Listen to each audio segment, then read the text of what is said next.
A possible news source has come forward with corroborating information about the discovery of a large frozen city 2 miles under the Antarctic ice, located roughly 16 miles from the geographic South Pole.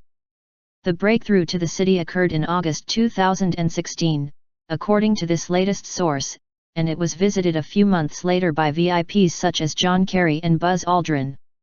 On November 18, the source's testimony was introduced in a video published by Pete, host of the Creepy Little Book YouTube channel.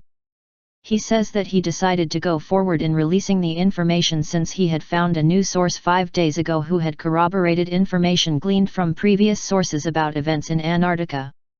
In the comments section of his video, Pete says that his sources are from outside the United States, and are not connected to Corey Goode and David Wilcock. Furthermore, when it comes to his latest whistleblower, Pete affirms that he is confident in the sincerity of the source of this information. Using information given to him by his whistleblower sources, Pete begins by referring to the advanced technologies found in the frozen city. This area is in fact an abandoned city-like grouping of various structures that were created long ago with technology that far exceeds our current capabilities. Among the first to refer to a lost under ice city discovery in Antarctica with advanced technologies is Corey Goode, who says he was taken there in January 2017 by an inner-Earth group of beings called the Anchar. Goode says that the most advanced technologies and evidence of extraterrestrial life are being removed prior to any public announcement about the frozen city. Pete's sources refer to Lockheed Martin as the military contractor assigned to lead the excavations, while using legitimate science projects as a cover. Beginning in 2011, top-secret explorations and excavations were undertaken by the military contractor Lockheed Martin. With the magnitude and scale of this project defying description, a legitimate cover story was created. Legitimate science projects were created to hide the excavations, with massive amounts of funding going to Lockheed in excess of $5 billion. Projects provided cover for thousands of military personnel on the continent despite the Antarctica Treaty. Indeed, Lockheed was awarded the Antarctic support contract by the National Science Foundation in 2011 to provide logistical support for open-source science projects. As the world's largest defense contractor, Lockheed is very adept in conducting unacknowledged special access programs whereby cover programs are used to hide compartmentalized projects. Pete's sources describe the stringent security procedures in place for the secret Antarctic dig to the frozen city, thereby making it clearer why a major defense contractor like Lockheed was given responsibility for the excavation project. When drilling reached only 300 meters from the site, which ground-penetrating radar had previously pinpointed, according to Pete, a significant number of injuries and deaths occurred. He describes a mysterious radiation that affected workers. What was first thought to be some type of radiation which caused these casualties was later discovered to be something now known as nanowaves. The only mention of nanowaves in open-source scientific literature is a brief mention in the October 2011 edition of Science Direct, which refers to them as unexpected undulations produced from deformed nanowires. It's significant that this mention occurred in 2011, the same year that Lockheed began its covert drilling operations in Antarctica. It's also noteworthy that medical evacuations have indeed been reported in Antarctica over the years related to drilling projects.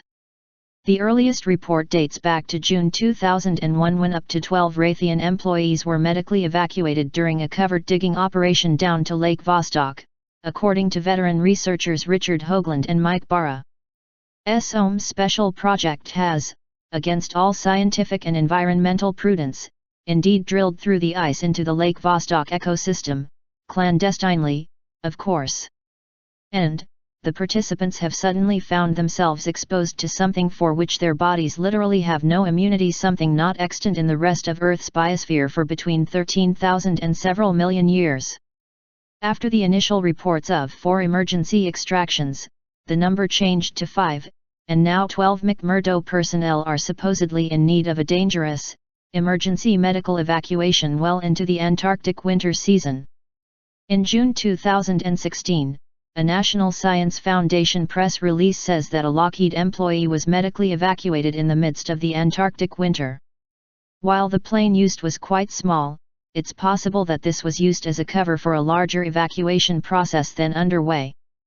According to Pete's sources, what had afflicted the employees of Lockheed Martin, and likely Raytheon back in 2001, was nanowaves being emitted from the frozen city.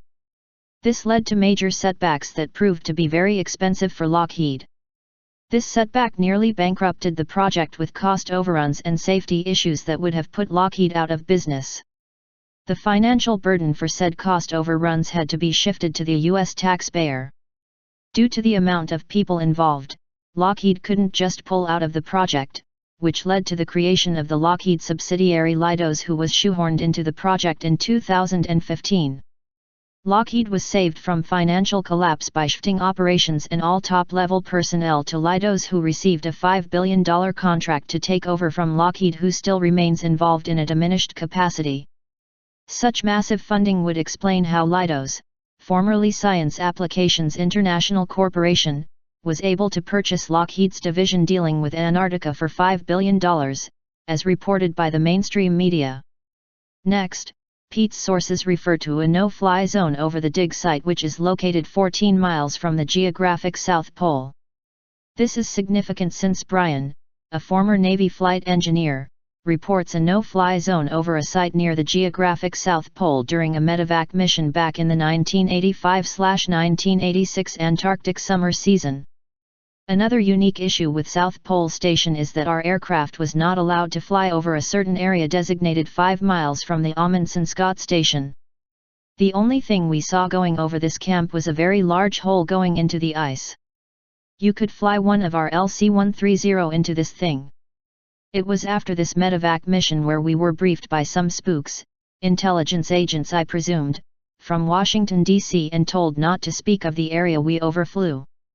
It is telling that both refer to no-fly zones, however there is a discrepancy in terms of the distance from the geographic South Pole. Brian refers to 5 miles, while Pete's sources refer to 14 miles. While relatively close, this may mean we are referring to separate sites or entry points that have developed over a 30-year period. Pete goes on to explain what he was told about the eventual breakthrough into the frozen city. In August 2016, the dig crews breached Ground Zero. The name used to refer to the ground level of the city-like structures which workers jokingly refer to as Atlantis. The crews by this point were wearing special protective suits to safeguard against the illness. The illness induced by the nanowaves. At Ground Zero no nanowaves have been detected, but the workers still wear safety gear. The access point from the top of the ice sheet down to the 2 miles depth of Ground Zero is an elevator shaft bored into the ice. The city is said to be an amazing sight to behold and would likely contain a population between 10 and 15,000. What's important here is that the breakthrough to the city happened in August 2016, yet the hole near the South Pole was first sighted in 1985-86, and appeared to be operational at the time of Brian's overflights, as he described in his most recent interview with Linda Moulton Howe in November 2017. According to good sources, excavations of the frozen city began in 2002. This is consistent with information about the magnetic anomaly discovered near Lake Vostok in 2001, and the covert drilling operations which began there. Pete finally says that former Secretary John Kerry and Buzz Aldrin were taken to the frozen city, as well as a secondary site which is not known to most workers. He then describes part of what they likely saw. I'm told to imagine the site as a massive city with as many buildings as a metropolis would contain, all devoid of life, at least so far as we know. However, there are protocols in place if life is discovered in stasis or otherwise. Pete has not disclosed the identity of his latest source, nor gone into detail about other sources he has relied upon to learn about Antarctica. He has provided no documentation or direct quotes from any of his sources. Nor has he explained the need for anonymity for any of them, other than referring to a vague warning he received about going public with this information. At the moment, we only have Pete's confidence in his sources' credibility. While it's understandable for Pete to protect his sources by not giving away too many details about them, much more can be done to help the public understand why he is so confident in their information. As far as Pete's own background is concerned, he has not provided any biographical information about himself.